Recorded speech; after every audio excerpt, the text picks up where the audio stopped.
Good day, this is Danilo Villagan Jr., graduate student of the President Ramon Magsaysay State University. This presentation is one of our course requirements in the Foundations of Education under Dr. Eden T. Beltran. I will be discussing the philosophical foundations of education. For the topic outline, we will be covering the Western philosophies of education. This is to identify the different Western philosophies of education, distinguish the differences and similarities of the different Western philosophies. For the output, we'll be having conceptual map and the data retrieval chart. So these are some of the references I use in the presentation. For the second part, we'll be discussing the other philosophies of education still. We'll be coming up with a conceptual map, and these are some of the references I use in the presentation. So before we formally start with our discussion, let me share with you a short clip about leaving a mark as a teacher. So let's try to reflect how can we teachers leave a mark, and what are the motivations, and what are the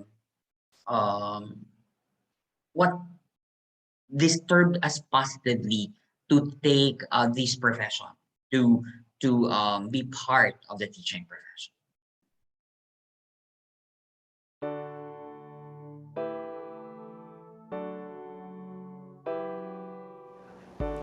Simula nung bata ako, ang isa lang na may pangarap ko, gusto ko lang yumaman. I was going to apply for a master's degree in pharmaceutical chemistry. Nung bata ako, gusto ko maging doktor. Kasi yung daddy ko may sakit nun sa puso. Tapos yung mama ko naman, sinasabi niya na, why don't you try being a teacher? And ako parang inisip ko, teacher, bakit? Ayoko.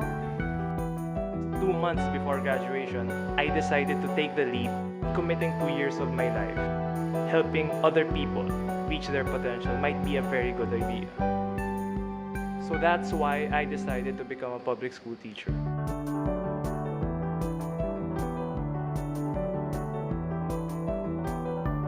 A day in my classroom is super tough. I'm not gonna sugarcoat, it's really tough. Little by little, they realize that education is a must and that they need to go to school to get to places. Nakikita ko na yung ginagawa ko ay nagkakaroon ng silbi sapagkat na-appreciate nila yung pagiging ako at na-appreciate ko yung pagiging sila. Gusto ko maturuan ko sila kung paano mangarap. Gusto ko taasan nila ang pangarap nila. Naniniwala ako na kaya nila.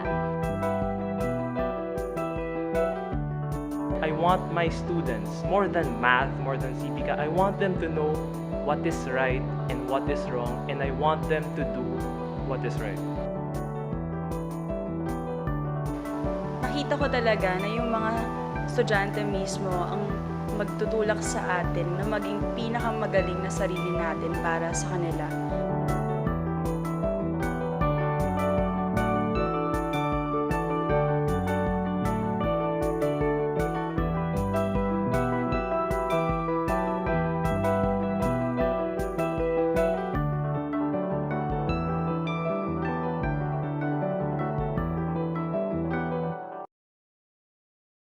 All right.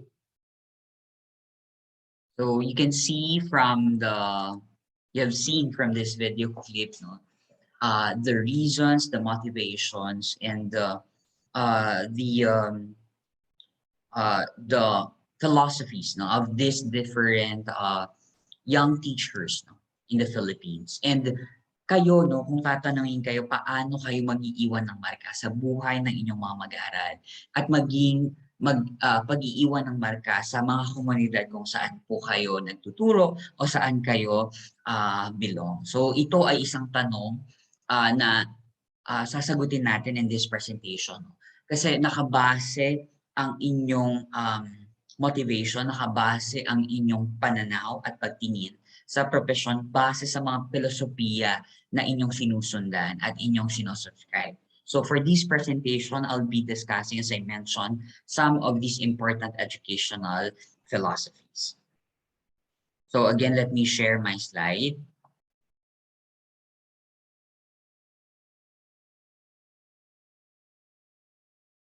So let me begin with this quote from Moko Koma Mokhanwana.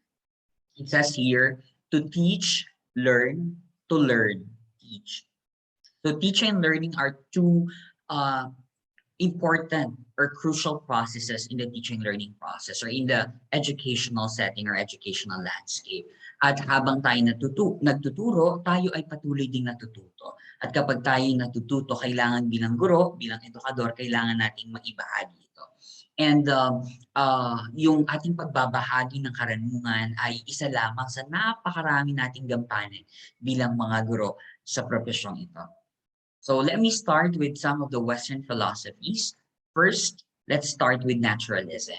And as you can see in this Wordle, makikita nyo yung iba't ibang mga salita dyan, different words describing what naturalism is. So basically, naturalism is considered the oldest philosophy and education. So it says here that the nature is the aggregate of physical objects. So yung kalikasan ay bahagi ng pagtingin natin sa ating profesyon bilang guro, and tinitignan dito yung natural development of the child. Paano bilang guro natin tinitignan yung natural na proseso ng paglago ng isang bata or paglago ng isang mag-aaral. And as a teacher, we have to design learning tasks that would of course favor to the natural development of the child. Kung kaya nga, in the sequencing of our curriculum, we always consider age appropriateness.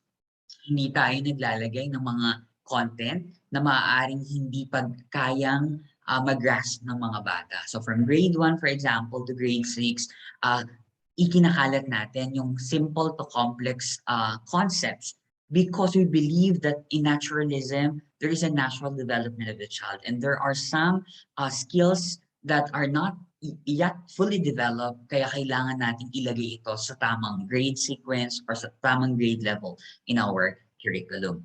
So education, according to the naturalist, is a natural necessity. So ito ay likas na pangangailangan. So naniniwala sila na naturally we need to be educated. At ito ay katotohanan, no? We need to be educated, we need to be informed. Of course, with the help of the schools and with the help of the educators.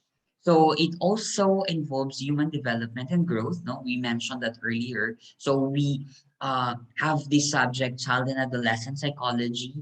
We consider the works of these adolescent psychologists and these child psychologists in the design of our curriculum or of our educational program. So child should be developed in the natural way. Hindi dapat forced, no? Hindi dapat natin parang pinipilit na maging hinog ang isang bubot na, for example, na estudyante. No? So we need to make sure that they are developing in the natural way and that we give them or we provide them with a curriculum that, of course, supports that particular idea.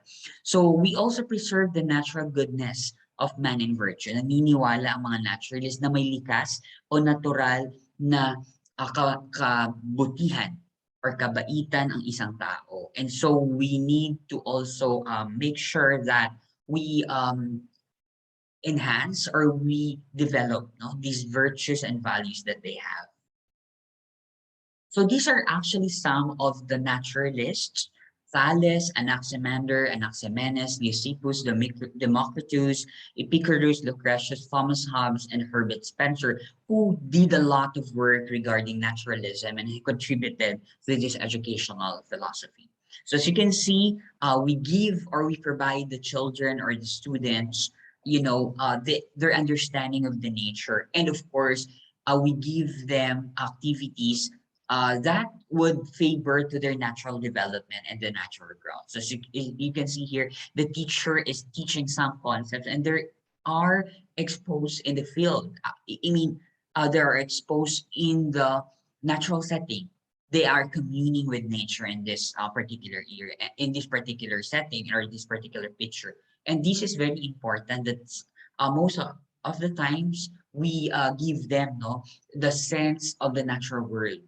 Para nang sa ganun, when they go to the real world of work later on, hindi sila mai-shock. They would be able to be prepared and be equipped with the challenges that they may encounter in facing the natural, real world later on. Another is idealism. Well, ideal, these are the some of the words that we can get from some of the root words that we can get from this educational philosophy. It says here that the ultimate reality is spiritual or mental. So there is what we call idea. So what is in the head, what is in our spiritual being, we have that in idealism. So unified reality with God as the perfect or the absolute or universal mind. So here we as teachers, we believe that it is important to teach the lessons or the uh, teachings of God. No? Because in idealism, what we are trying to develop is God-centeredness. What we're trying to develop students who are faithful, who students uh, who have to emulate the ideal values, the ideal individuals. That's why here we're striving for the ideal. So in the educational curriculum, what are the applications of this? We teach religion, we teach theology, we teach catechism, in the schools, specifically in the basic education schools, with of course partnership with some cat, catechetical schools or even some catechists in the church. And also another application of this is that school exists due to spiritual necessity. So we also conduct, for example, a short prayer prior to our conduct of the lesson. We also say prayer after, for example, a lesson, even before the start of a certain program, or even the start of for example, recess. No? So school is the value realizing institution. So tinitignan ng mga idealists that school has a crucial role, no, in developing the values, in developing value-laden individuals for our students. So here, ideas are the only true reality. So dito tinitignan natin that these particular students, these particular for example, individuals should be able to develop ideas because they believe that this is the one true reality. Okay, and here character development is through emulation of the examples and heroes. Kaya nga itinuturo ang Rizal, di ba? We have the RA uh, ano na nga ang RA 1425, no, RA 1425, Republic Act 1425, because the Philippine educational system mandates the teaching of Rizal's life and of course the life of other heroes and heroines. Bakit kailangan ituro yun? Because in idealism, what we're trying to see here are the ideal individuals, ideal persons that we can emulate so that we can develop ourselves, and of course we can grow with values, no, we can become value-laden individuals. So here, these are some of the idealists. We have Plato, Descartes, Spinoza, Leibniz, Kant, Berkeley, and Heschel. All right. So as an application, I mentioned to you earlier that we teach religion, we teach faith, we teach God's teachings in this particular educational philosophy. So the applications of doing prayer, including religion in the curriculum is part of idealism. And of course, the teaching of Rizal.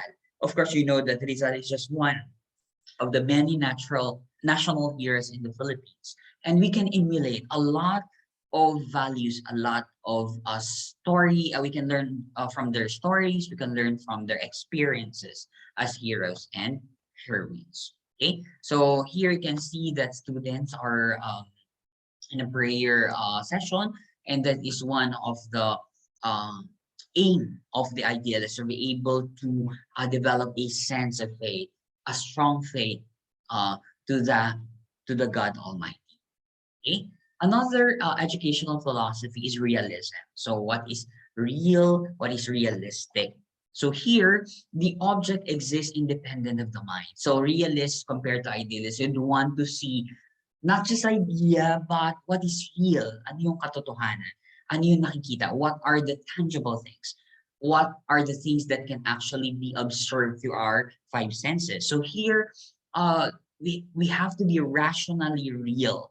Okay, what is the reality of the world? And then we design our learning task to that reality. We have to be authentic in terms of designing the learning task that we will be providing to our students. Because students are taught factual information. Okay, we as a teacher should be very careful about teaching concepts, especially teaching a factual concept, because uh, we should avoid giving them some alternative conception or misconception. And if there are misconceptions, for example, or alternative conceptions, we as a teacher should be the first one to correct, okay, these alternative conception or these misconception. Because in realism, um, it's important that we provide them with the factual, okay, and non-fictional information that they could use to survive and thrive in this fast-paced and even disruptive era of our times. Okay, so that is on realism. Okay, so the mind of a child is a tabula rasa. Kaya nga laging sinasabi na mas naniniwala ang mga estudyante or mga bata sa teacher compared to their parents. Okay, so it's very important that as a teacher, we have that mindset na, okay, especially those in the preliminary or in the primary grades, we have to be very careful about, supplying information to the minds of the child. Okay, although of course we're not perfect, so may mga times that we can give them, for example, um, wrong information or inaccurate information, but of course we can still, how do you call it? We can still correct that. But of course, correcting that in a way na hindi to dapat magtatagal. We have to make sure that they will be able to understand better that particular concept. So here, we have combination of disciplines and problem-centered concepts or real problems. So in realism, we also provide them with problem solving, real problems that they can solve. Okay, so basically here we can provide them these particular tasks so that they will able to become, critical problem solvers and even good, how do you call it? Good students, in trying to solve a particular social problem. So in realism, subject matter concerning science and mathematics, because it actually involves hands-on, minds-on approach. Okay, we give them problems they will be able to solve. We give them experiment that they'll be able to conduct and be able to synthesize and be able to conclude something out of their experiment. And that's reality, and that's realism. So teaching of math and science is a part of realism, and of course providing solution to a particular problem, specifically problems that they might encounter later on as they go out of the corners of the classroom or the corners of the school. So some realists are Aristotle, so Doctrine of Particulars, Saint Thomas Aquinas, John Amos Comenius, Descartes, Spinoza, John Locke, Kant, Johann Friedrich Herbert, William James, the neo-realist, and the critical realist. So these are some of the subscribers of realism. Okay, so as you can see here, students in the Philippines are given certain problems, certain simulations that they could solve and they can reflect about. And that's one way of trying to develop critically minded students, because we need more critical thinkers in this era of fake news and misinformation and disinformation. Okay, so now let's talk about pragmatism and experimentalism. Well, pragmatism, pragmatic, practical, experimentalism, doing experiment, practical experiment. So what is this all about? Well, pragmatists would believe that education is a continuous reconstruction of experience. Hindi natatapos to sa pagtanggap lamang ng konsepto or ng subject matter or ng conceptual understanding. No? So this is a continuous reconstruction of our experience. And we here solve scientific problem and do experiential learning or engage or be exposed in experiential learning. So you can see here some of the experiment being done. So pragmatism would mean doing research, because there should be a practical application. So we create new knowledge and we apply that created knowledge into practical application, into action. So project-based learning is also part of pragmatism, because our idea should give us, should lead us to innovation into the development of these product and processes. That's why in our curriculum we had the product-based assessment and process-based assessment, where we see the output of our students and you see the outcome and product that they are doing after learning some theories and some concepts. Doing field trip is also part of pragmatism, because there is an application So what the material that they learn inside the classroom may be relearned and may be broadened when they go out to the out of the classroom, when they go, for example, in a arboretum, in a zoo, for example, or in an educational tour, because pragmatism would always go back to the term application. So it's not just it's not enough that we give them theories and concepts, but we need to make sure that these concepts, these theories are applied. And we can do that through this, teaching strategies like research, project-based, field trip, educational tour.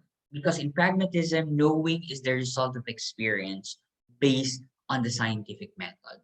Okay, so they need to experience it. They need to apply what they learn. So here we have um, doing laboratory, doing experiment, experiencing it firsthand in the activities.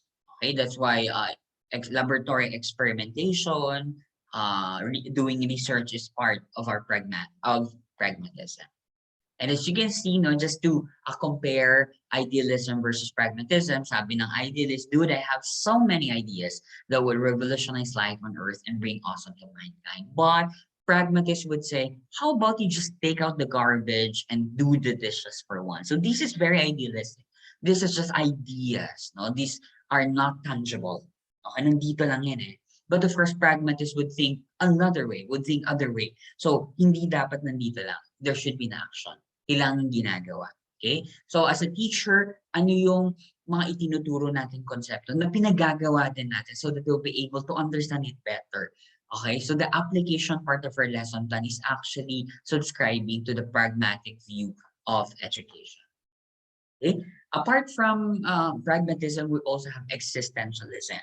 And what is existentialism? So we can see here, exists. No? So tayo nag-i-exist sa mundo, we are existing in this world. And what is the reason of our existence? What is the meaning of our existence? So in existentialism, it should center an individual. So we center it to the child, we center it to our students, to the learners. As you can see in this particular photo, the meaning of life is to give life a meaning. Ang kahulugan ng buhay ay magbigay, is to give life a meaning, ay pagbibigay ng buhay, tama no, sa ating, pagbibigay ng buhay, pagbibigay ng buhay sa ating, for example, sa ating ginagawa. No? So we have to give life a meaning. Magbigay tayo ng kahulugan doon sa buhay na meron tayo. And ano yung meron? Ano yung kahulugan na yon? So may kanya-kanya tayong niche, may kanya-kanya tayong role. Probably some of you are good in, for example, agriculture, in planting and gardening, then maximize that to help other individuals as well. Or magaling ka, for example, in public speaking, and use your voice, for example, as a platform to inspire and influence other students, other youth in your sector, for example. So our freedom of realizing our essence. So there is a freedom in realizing our essence, and we give freedom to our students to also realize their essence.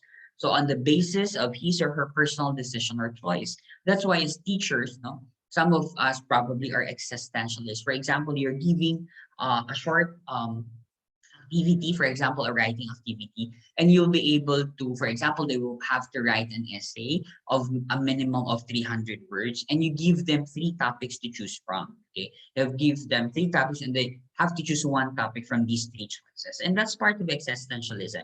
We're giving them the choice, and we're giving them a sense of decision, so that they'll be able to decide ano kayang topic ang pipiliin ko at susulatan ko.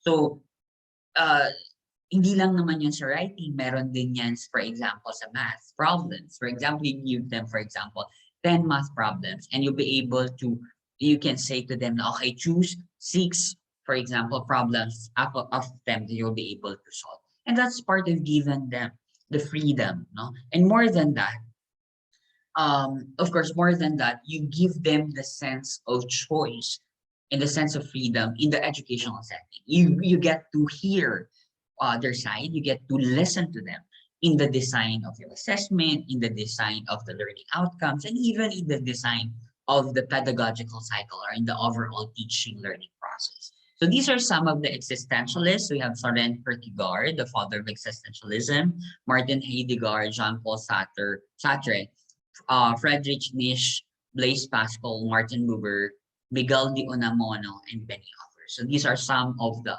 existentialists who are actually contributed to the development of existentialism. So in existentialism also, subject matter is a personal choice. So if that's the case, if you know electives, no, this is one application. Wherein in the curriculum, for example, there are a lot of electives that the student can choose from. Specifically, for example, in the undergraduate, graduate, and postgraduate levels. So the willingness of the student to choose and give meaning to the subject. So they have the willingness to choose what they want to study, diba? Even our curriculum provides that. For example, in the college curriculum, in the tertiary curriculum in the Philippines, they have the choice what college degree to pursue, what master's or PhD degree to pursue later on, because they have willingness to choose, and we have to understand that we have the role in that particular sense, that as teachers or as educators, we have to advise them what inclination they have and what particular subject or what particular degree program that they can suit in later on. So in existentialism, we also increase individual self-awareness, because this is choosing, freedom of choice, self-awareness, giving personal meaning to to the situation. No? So we have to make sure also that they know who they are. It's very important, no, that they have to have an increased self-awareness. Anong gusto nila? What are their motivations? What are their struggles? And what are the coping strategies? And we do that in existentialism. So sabi nga in one famous commercial, ikaw para kanino ka bumabangon? So bilang mga guro, para kanino ba tayo bumabangon? What is our purpose and what is the meaning of becoming a teacher, especially in this era of disruption, in this era of educational disruption, or in this pandemic era that we are in, that we're still trying to navigate and trying to embrace the better normal or the next normal. So you can see here, now I mentioned earlier the electives. The electives are not just in undergraduate or graduate level, but of course, in other countries, there are also electives in the elementary curriculum, because one of the benefits of offering electives is that we honor student choice and student voice, the interest and passion of the children. It becomes self-differentiating because you have to at least choose what particular subject you want to pursue or want to learn more about. It situates historically underserved and disfranchised young people to be more competitive with more privileged youth. It lets students see the big picture of the content being studied, and it is authentic and relevant. So the offering of electives, even in our graduate school, we are to choose some of the electives that we want, that we feel relevant, that we feel authentic to our field. So for example, our field is science education. So we have the choice, and that is part of course, of existentialism. Okay, so let me stop. Okay, let me stop from here and let me show you another video clip. Okay, just to let's try to see its implications, and let's try to reflect its connection to the next philosophies that we'll be discussing in a while. Okay, let me just share the video.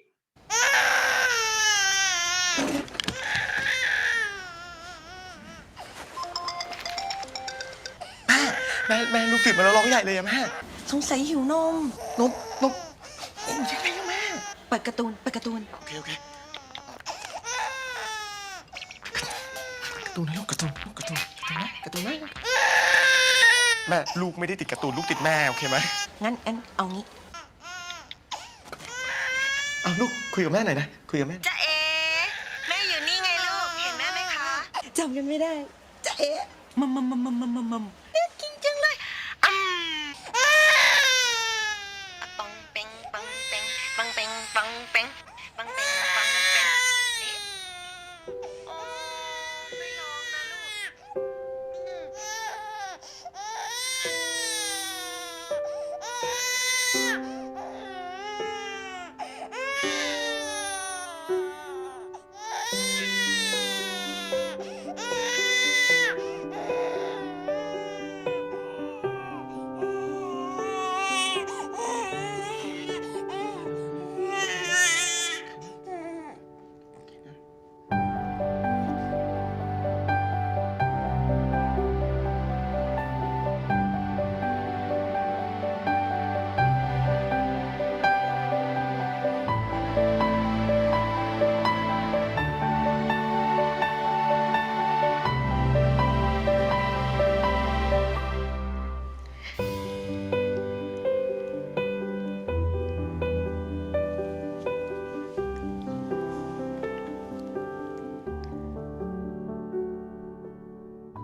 right? So as you can see from the clip, no, technology can never replace love. And this particular video clip also is an application of existentialism because the father who has never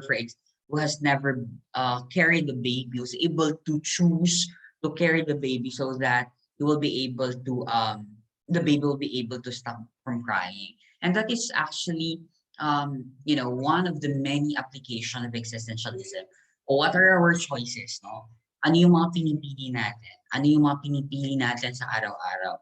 And para kanino ba tayo bumabangon? So as educators, as professionals, we have that sense of responsibility, not just to wake up, go to our work, teach, and receive our salary. More than that, what are we doing, no? In terms of transforming our students and in terms of transforming the society that we are in. Okay, let me proceed with the next slides. Okay, so that again is existentialism, right? So now let's talk about some contemporary educational theories. So what I have represented are actually the mother theories, no? So these mother theories, these mother theories are actually the basis of some of these contemporary educational theories. So we'll be discussing some of the roots, no, philosophical roots based from the mother theories I have presented earlier. So first, let's talk about perennialism. And pag nililinig yung perennialism, the root word here is perennial. And you would always mention or you would always hear, perennial problem na yan, no? Lagit-laging problema.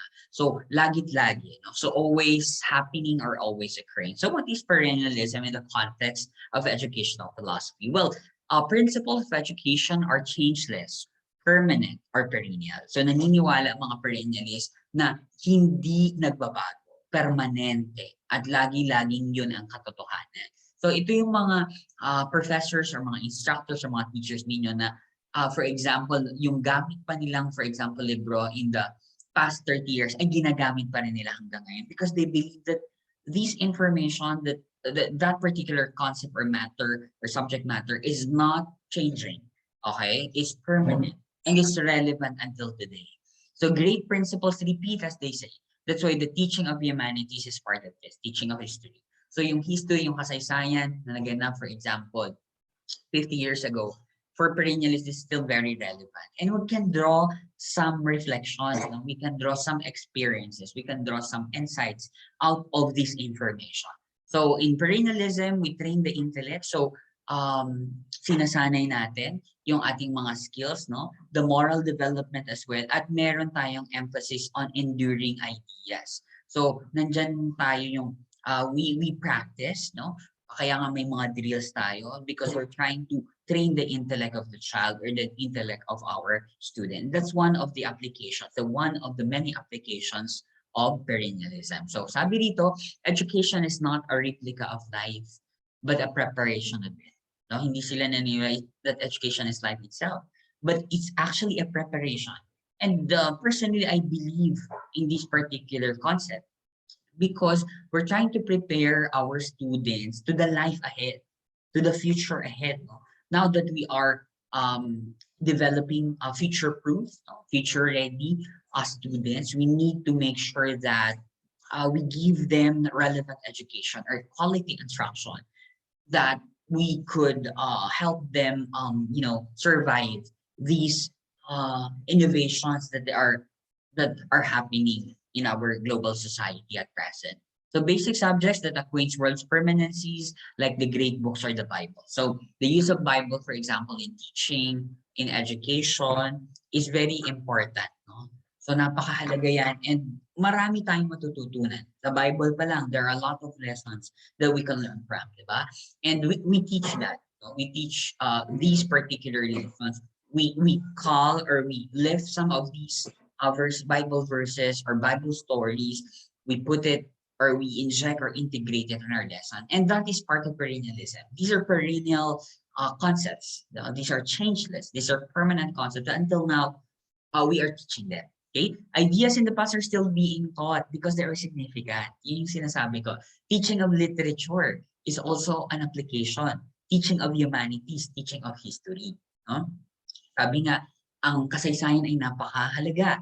According to Ambet Ocampo, history o kasaysayan ay pagsasalaysay ng mga salaysay na may saysay. So, ibig sabihin may kahulugan, may meaning, may saysay ang mga salaysay nito. And even the concepts na ginagamit nating mga teachers, no, sa pagtuturo ng literatura, ng panitikan, ng humanidades, ay napakahalaga at nakikita nating relevant until today. And we could always, draw some insights, no, from these concepts, these materials, even up till now. Okay? So that is perennialism. So ang philosophical root niya is classical realism, supported by some idealists. No? So we discussed that realism has something to do what is real, what is happening. No?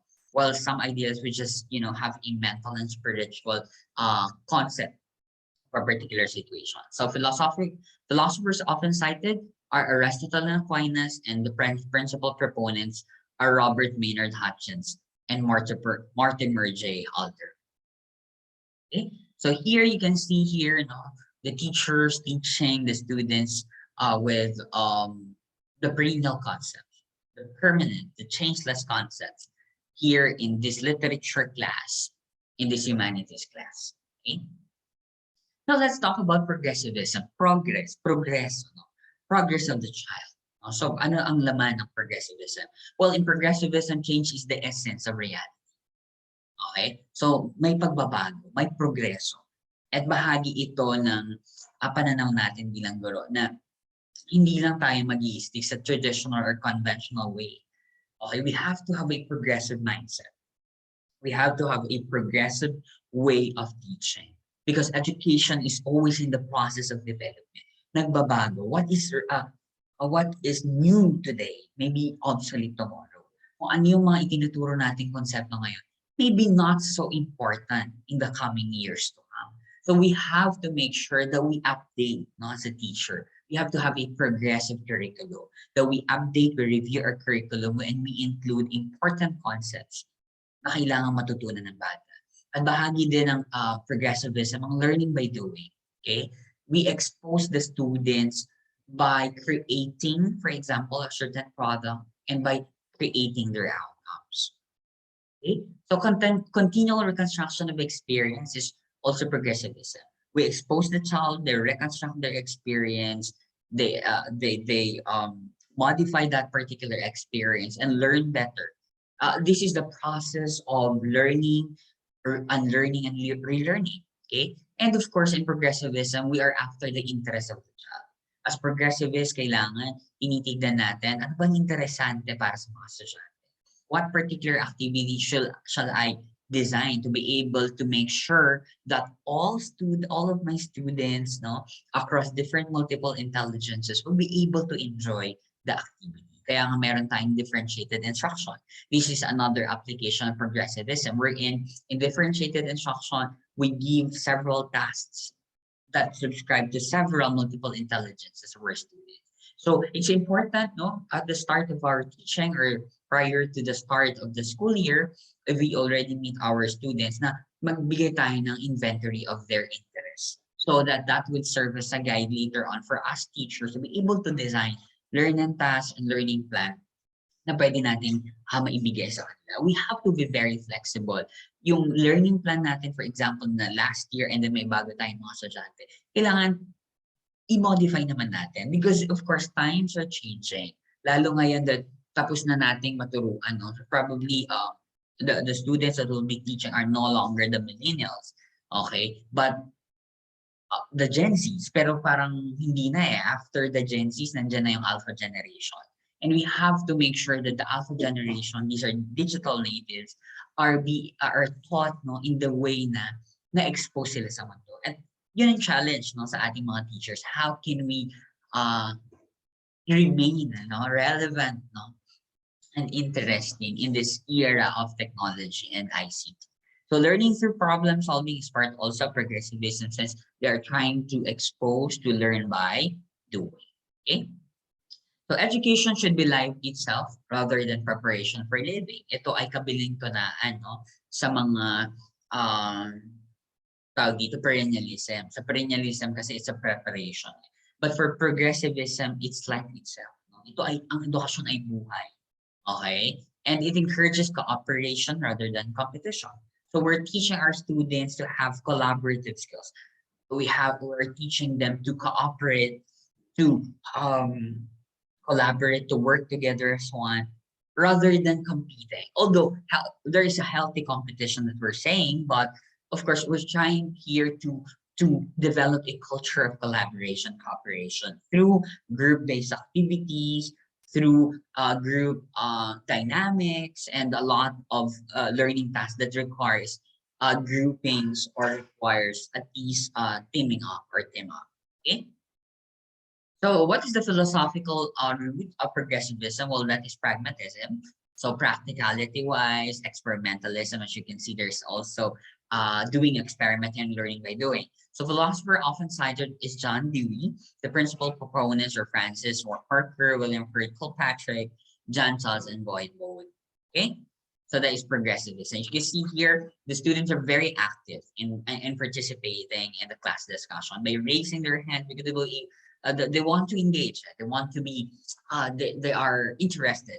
So probably the teacher here, the topic here is very relevant to the current times and to the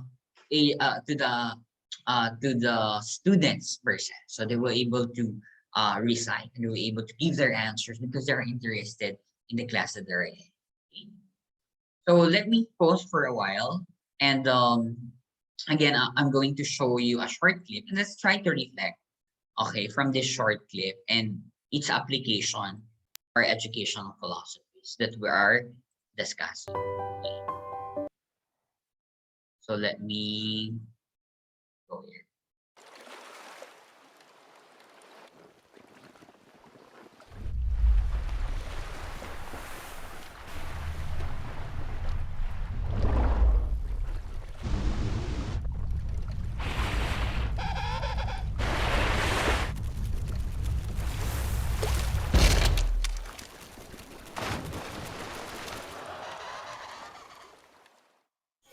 Okay, come on, everyone, we're behind schedule. You know what's gotta be done. Move it, move it, move it. Hey, you there, pick up the pace. You're falling behind. 27 and start. Come on, let's go. Everyone, pull together. We've got a rescue on our hands. You there. Here we go.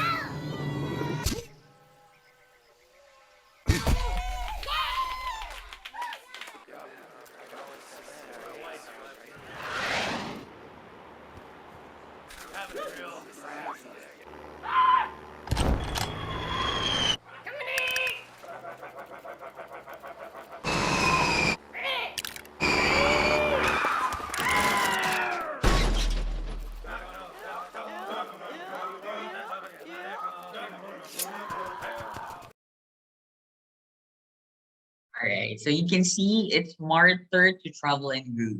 In an educational setting, how do we apply that?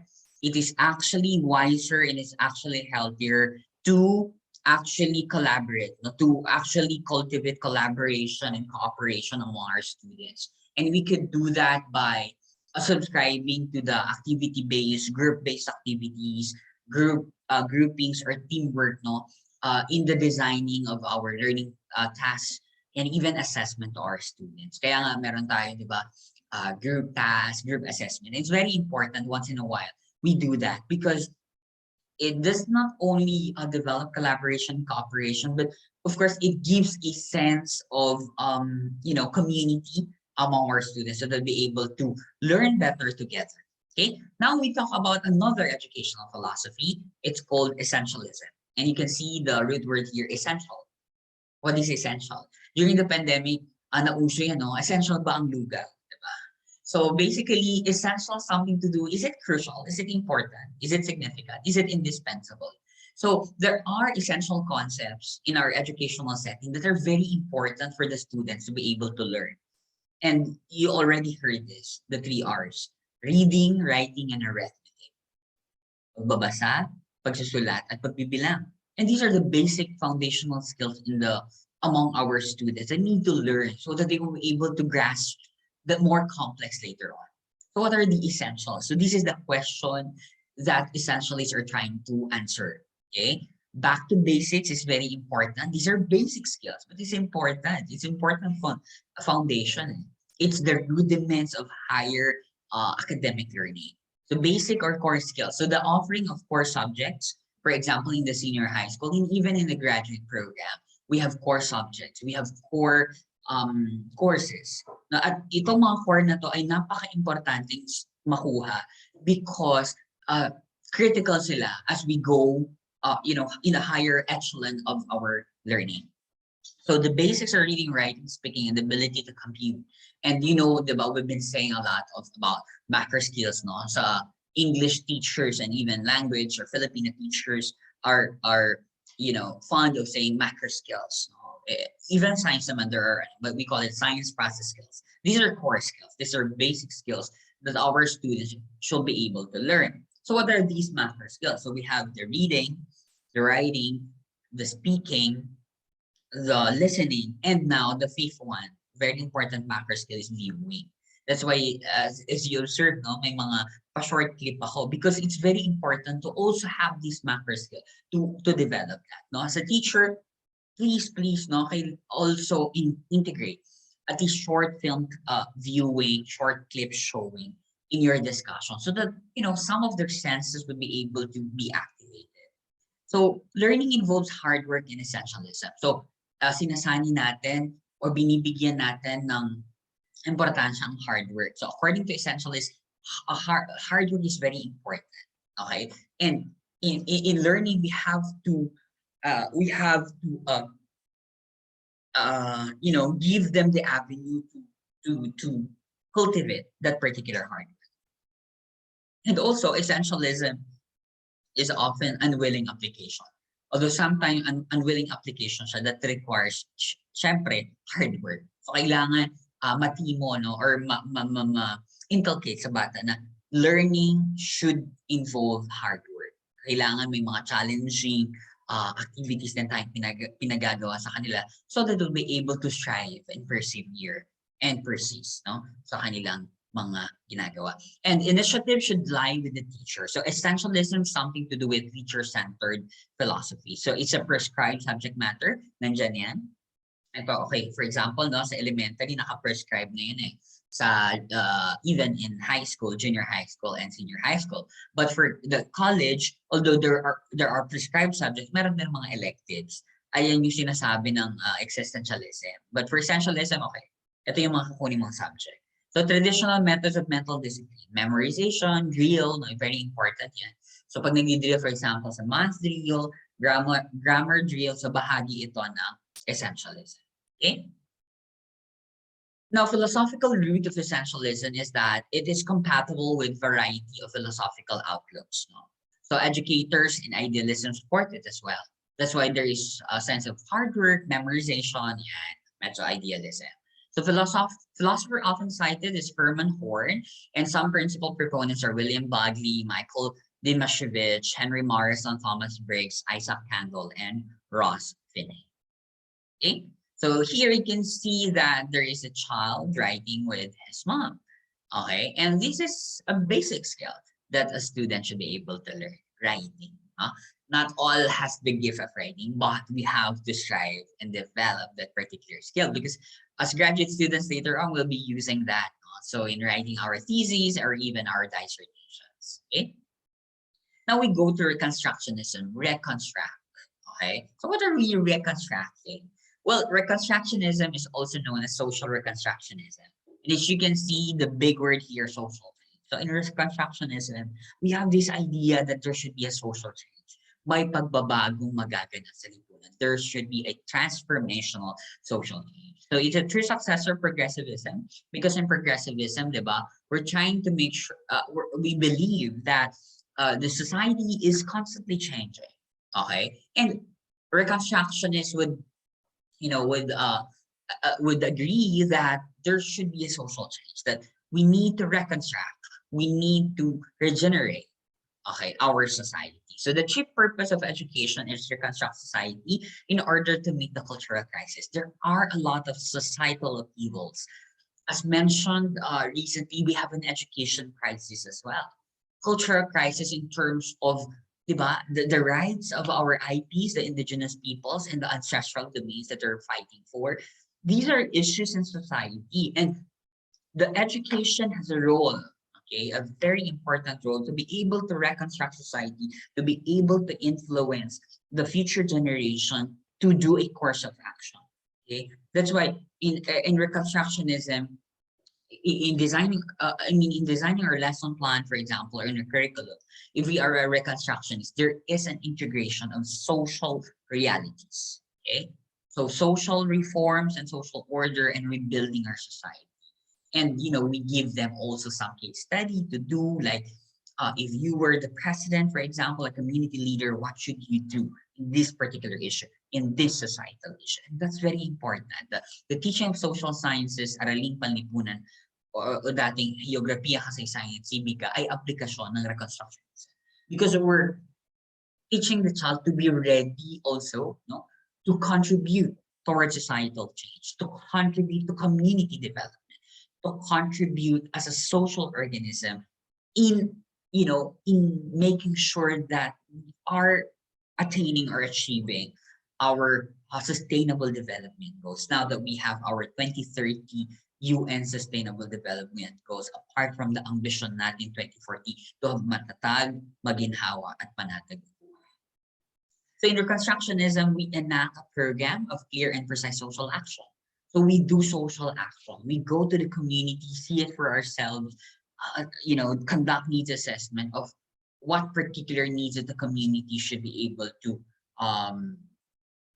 so that we could be able to address that. And that's part of extension activities in the higher education. Remember that in higher education, one of the core functions is extension. And when you say extension, you go to the community, you involve yourself, you immerse yourself in the community, try to understand the community, and help design programs to address some of these problems. So we create a new social order, and the new society must be a genuine democracy. So in the Philippines, we have the democracy, government of, by, and for the people. And hopefully that's still relevant for today. Okay, now that we are facing a lot of social and political issues in the country. So in reconstructionism, it meets the demands of the present cultural crisis into accord with findings of behavioral sciences. All right. So I mentioned earlier the role also of social sciences. Okay, focuses on student experience and taking social action on real problem. What are the problems that students are facing or encountering in the community, and what are they do? What do they do about it, and what is their proposed action so that it will actually be addressed. So classroom is a laboratory in experimenting school practices, bringing the world into the classroom. For example, we bring the problem in the classroom, we discuss it in a roundtable discussion, and then voila, ano yung mga suggestions ng mga batang ito. Sometimes their suggestions are more innovative and more practical and pragmatic than our legislators in the Congress and Senate. It's very important. It's very important that we expose them as young as they are in the realities of the world. And the crucial role, kahit man science teacher tayo, or English teacher, or math teacher, we can always integrate social issues in our curriculum, in our teaching, in our way of teaching, because we have here what we call the thematic integration or the interdisciplinary teaching. And we have to learn from reconstructionists to be able to contribute to our society. This is one of our roles as educators, not just for personal transformation, but more so with societal transformation. All right, so the reconstructionism, we have philosophical root, pragmatism, philosopher often cited John Dewey, principal proponents Theodore Bramwell, George Counts, Harold Bragg, and Isaac Bergson.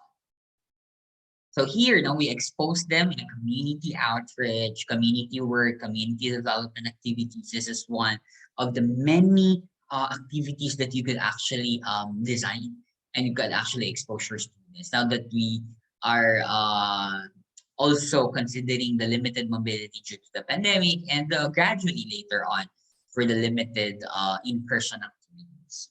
Okay, so I remember NSTP, the National Service Training Program.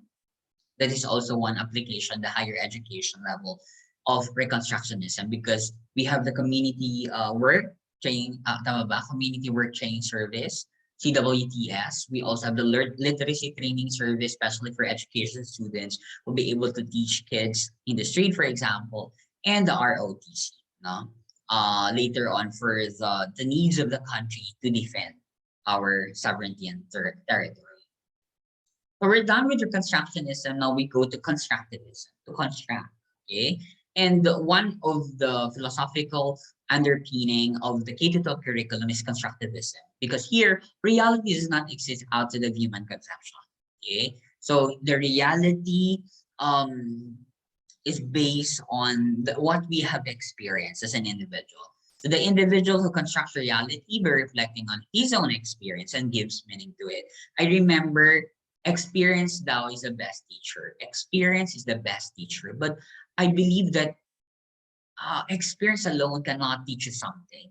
Okay, experience alone cannot be considered as a teacher. But if you reflect with that experience, then that would tell you something, and that would, give you some insights and the practical, understanding of the situation. So for me, it's actually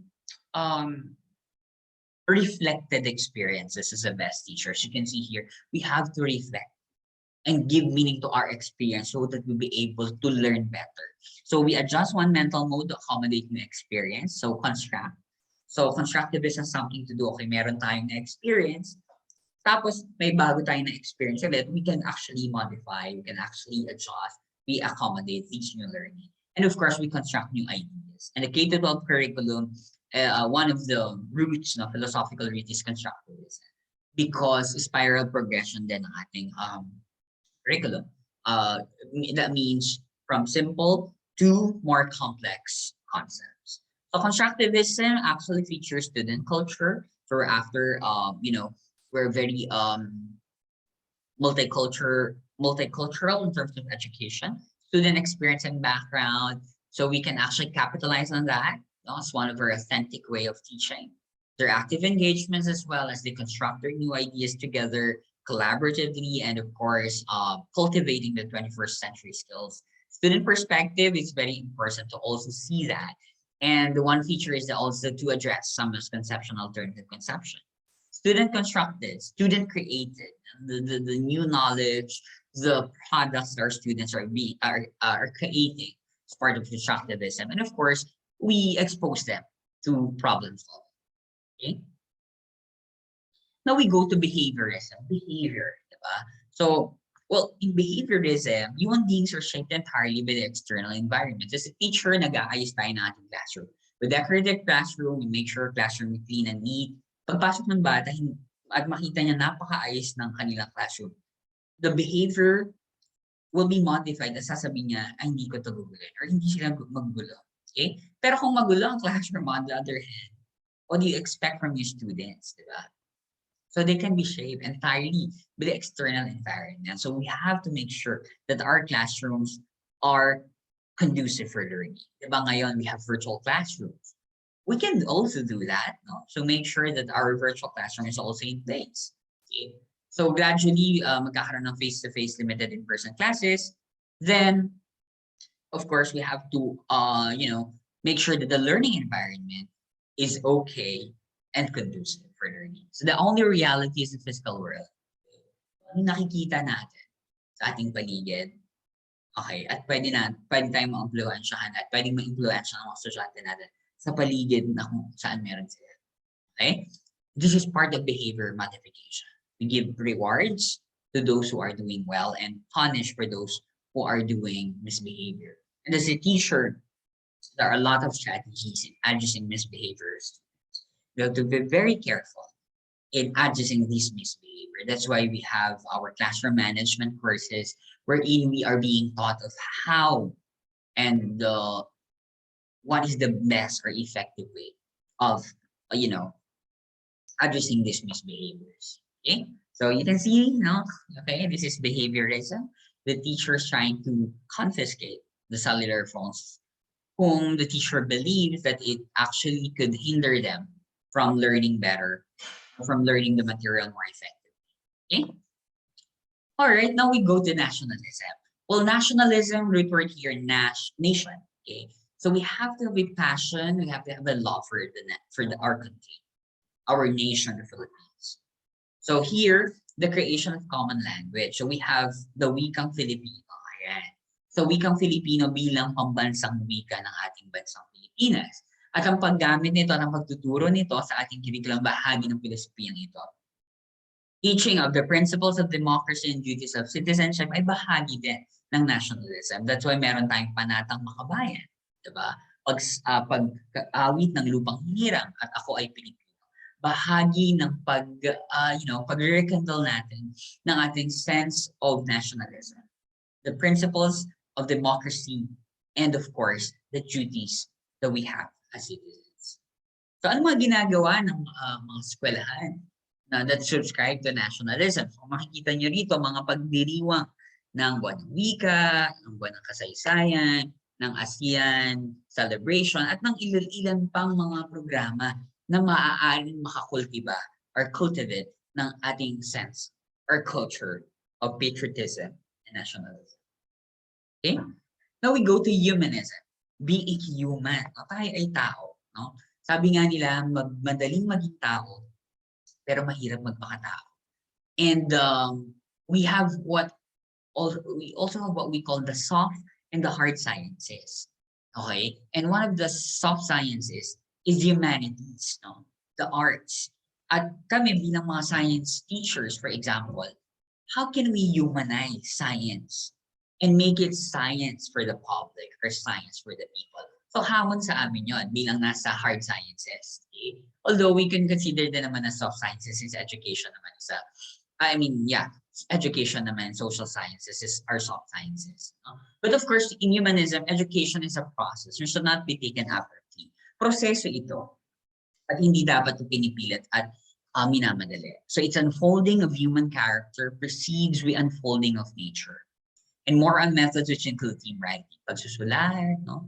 Because it's humanistic, no? Yung pagbabahagi ng mga karanasan ng mga sosyete natin sa paraan ng pagsusulat.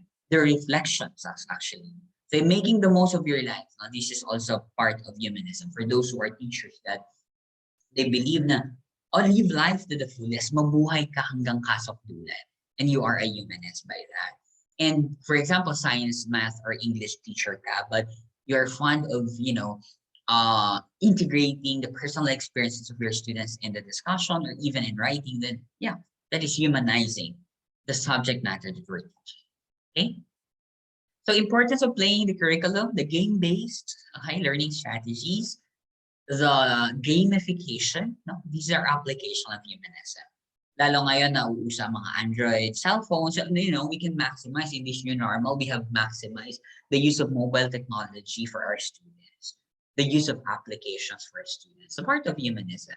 Okay? Because technology na yan machine na yan artificial intelligence. How can we humanize these tools and how can we still be humans in this digital era?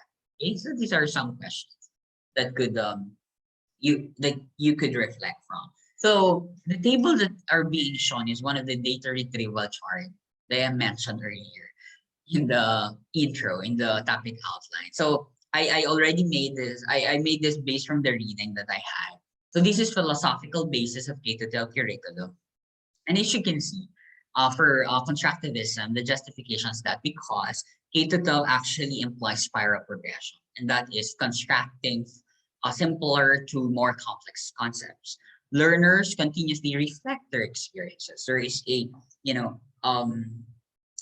constant reflection of learners. Progressivism, because there are learner-centered activities being given to the students. There is an active learning, and learners are problem solvers and thinkers. And of course, social constructionism, because K-12 highlights social reform, social change. They want to develop holistic learners after they go through the curriculum. And of course, towards improvement of human conditions, bringing the world into the classroom, and of course, community-based. So these are some of the philosophical bases. But of course, there are still others. But in details, you could actually add that later on if you want to have a more comprehensive report of this. Now you can see here, I actually made a how they call it, concept map, okay, about student-centered educational philosophies and teachers. For this, for the teacher-centered, I also included here some subject-centered already. So for student-centered, we have naturalism, pragmatism, experimentalism, existentialism, progressivism, reconstructionism, and constructivism. So if you are more of a student-centered and you're using this, okay, that's fine, okay? But of course, we still can use naman the teacher-centered, like idealism. We cannot get away that from our, our perspective, realism, perennialism, and essentialism. So these are, in summary, the educational philosophies categorized as student-centered philosophies and teacher-centered philosophies. All right, so we're down to the second part of my presentation, and these are the other philosophies. So let's see, what are these other philosophies? First, we have hedonism. For hedonism, the pursuit of pleasure. So there is what we call pursuit of pleasure. Sensual self-indulgence, pleasure in the sense of the satisfaction of desire, is the highest good and proper aim of human life. So ang mga hedonists, ang kanilang pinupursue ay pleasure.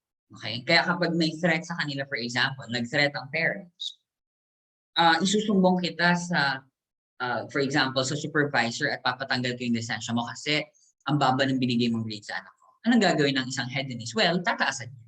Kasi ayaw niya ng stress. Gusto niya lang pleasure. So, you reflect. Ganun ka rin ba ang bilang guro? Another, we can see here the pursuit of pleasure, sexual self-indulgence, and the theory that pleasure, happiness is the highest good and the aim of human life. Happy lang, chill lang.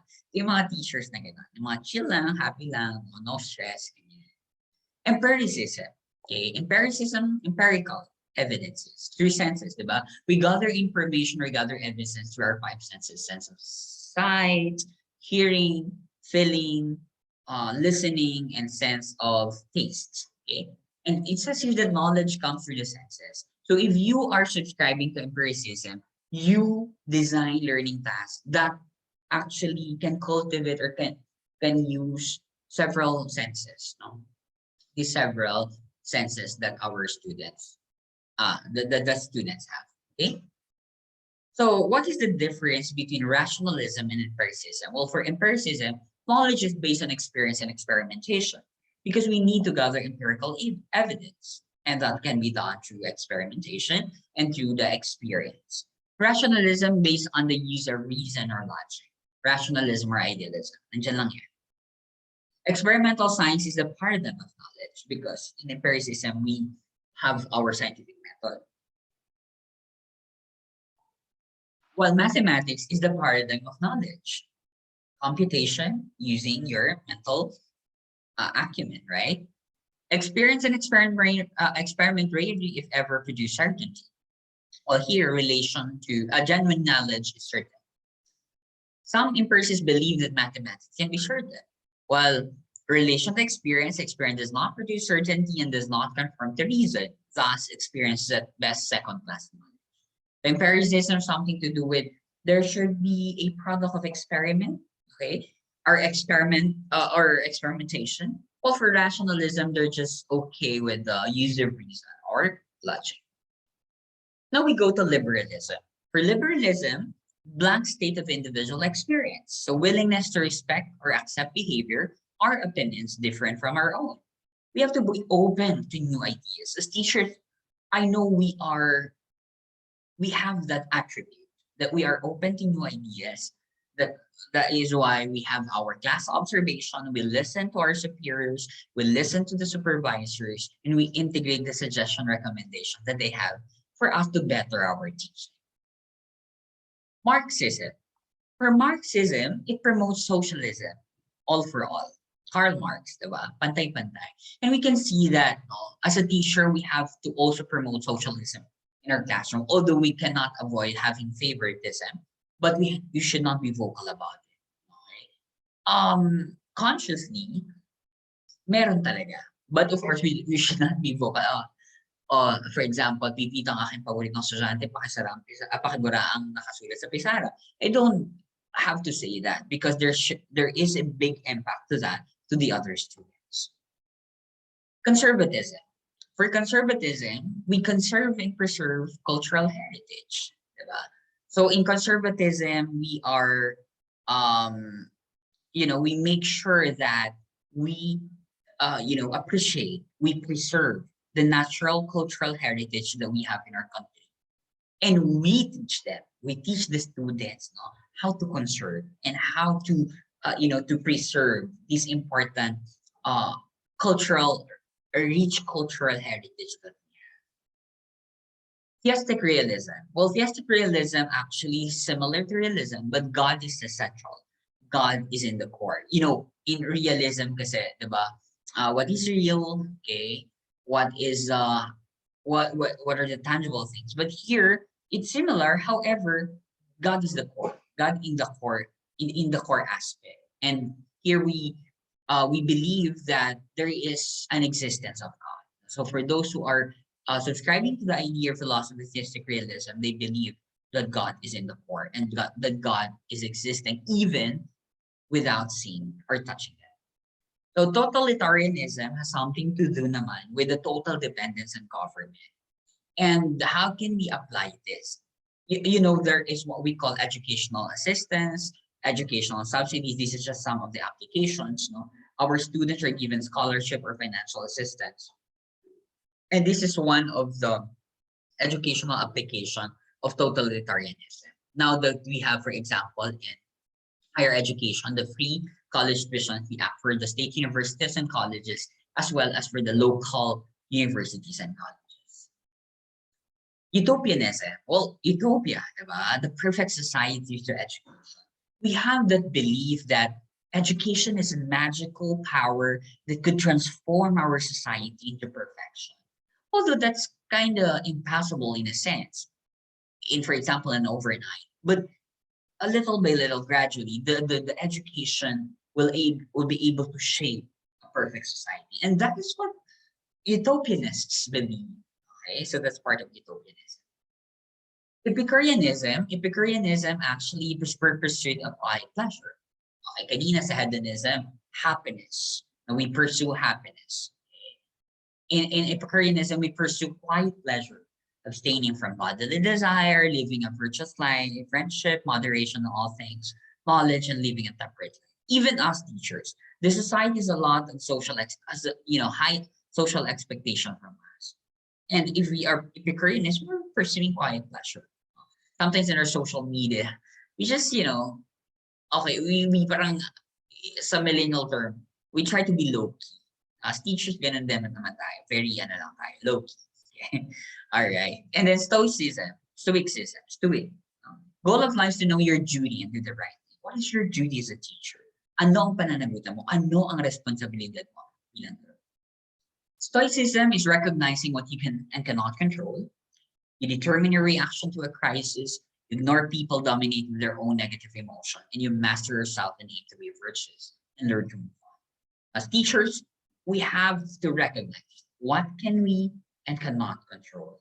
Okay? So, kailangan, ang dami nating frustration as teachers, alam ko yan. Pero tingnan natin, kaya ko bang makontrol ito para hindi naman maapektuhan yung ating mental health. Okay? So Epicureanism, the goal of life is to seek out pleasure and enjoy friends and learning. Stoicism, the goal of life is to know your duty and do the right thing. Have to fulfill your duty as a teacher, as an educator, more so to the students, to be able to be their enablers of their dreams and of course, touching their lives for them to be better individuals in the future. The goal of life is happiness, both Epicureanism and Stoicism. Well, for phenomenologists, so analyzes the mind and live experiences. In research, diba, we have phenomenology. It seeks to understand the outside world as it is interpreted by and through human consciousness.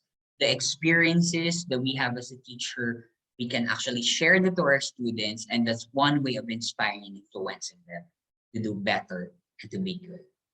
So here are some of the further readings, okay, that you can actually use to better understand educational philosophy. The first article was written by Leandro Marquez of the College of Social Sciences and Philosophy of the University of the Philippines, Diliman. So titled Philosophy in Basic Education Towards the Strengthening of the Foundations of Philippine Education. And another article that I came across with is written by Gilbert Magulo Jr., faculty of the Cagayan State University, Cagayan Province, titled Educational Philosophies Adhere by Filipino Pre-Service Teachers, Basis for Proposing Initiatives for 21st Century Teacher Education Preparation Program. What are the implications of this? We can do research about educational philosophies or philosophical foundations in the Philippine setting, right? So to end, look at this, no, teacher at the beginning of the school year and teacher at the end of the school year. I hope this will never happen to us. Okay, chill lang tayo, no? Keep our passion burning and patuloy tayong magsilbi para sa bayan. These are some of the references I used in this presentation. Marami pong salamat at magandang araw.